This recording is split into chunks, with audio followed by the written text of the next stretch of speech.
So welcome to the Fab Lab. Fab Lab is a reasonably new facility that we've been building for the last couple of years. It's part of the media factory here, and it's basically open for the whole of the university staff and students, and also we have it open for the general public.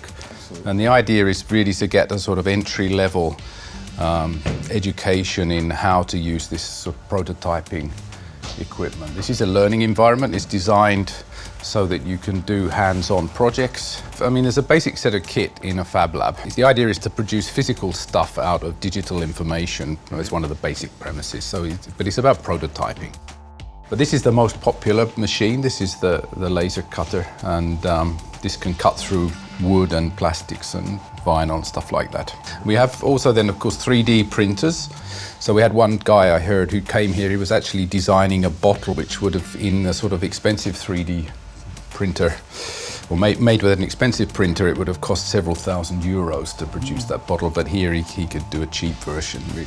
We have machines for making circuit boards, so we can print circuit boards here. Okay. That links to this bit here, which is the electronics lab. The only problem we have now is we have too many customers, and we need to maybe expand. But that's not so easy. But it's good that it's popular, because we had to take a bold step to. Nobody asked us to build a Fab Lab. It was something that grew up in the media factory in the staff meeting. I think it's up to us to enable the students to deal with new trends, new stuff that comes along, yeah. and it's really important, especially if they've got sort of an entrepreneurial, what should we say, intentions. They're thinking about maybe setting up a company or something, then they get a good grounding in the basics.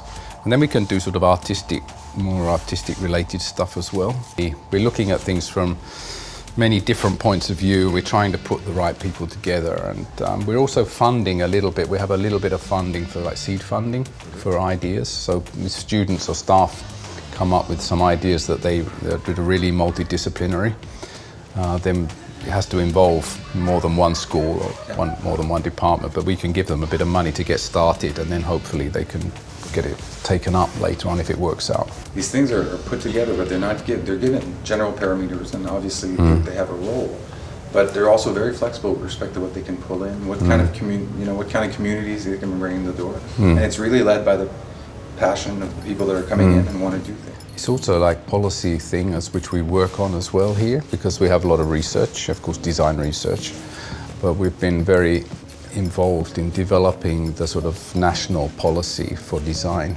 So this is like government level policy, which deals with design, and that means that if or when it's implemented by the government, then there's money behind it. A lot of what we're doing during these 4 days is about pulling some of those great shining examples of here's how it can be done, and it has been done in situations very similar to ours, and in time frames that are really fast. Like 30 years for Finland, right? 20 years for Estonia, and with these major transformations of those of your respective economies. So it's possible.